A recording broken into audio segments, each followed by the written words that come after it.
Nipsi itang latay mo pagkafeta ketu iolan hekunito atu atay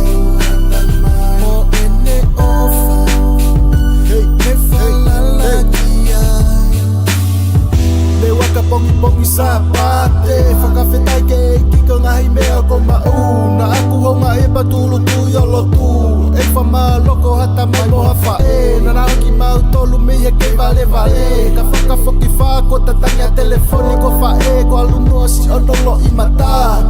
ke lava ke ne faka matala ka faka foki fa ko ne fanya halea hey tangata iki malolo Nipsi itang latay mo pagkafeta ketu iolan hekunito atu atay mo ene ofa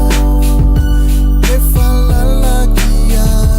hey hoko tawa ie ahoko ya netu te farmahaki kono malolo anga na aku loe atu ki hono mohenga na aku sio hipo ki ene pa pea alu noa peso pulo i mata na yake manatu ki ma feo hi ka faka amuang ne foki ai tai mi ke faka tonu se ku fe hala hi ne faka tupunga ho oloto mama hi ka hange ko lau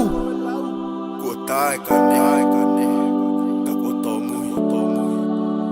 Nipsi itang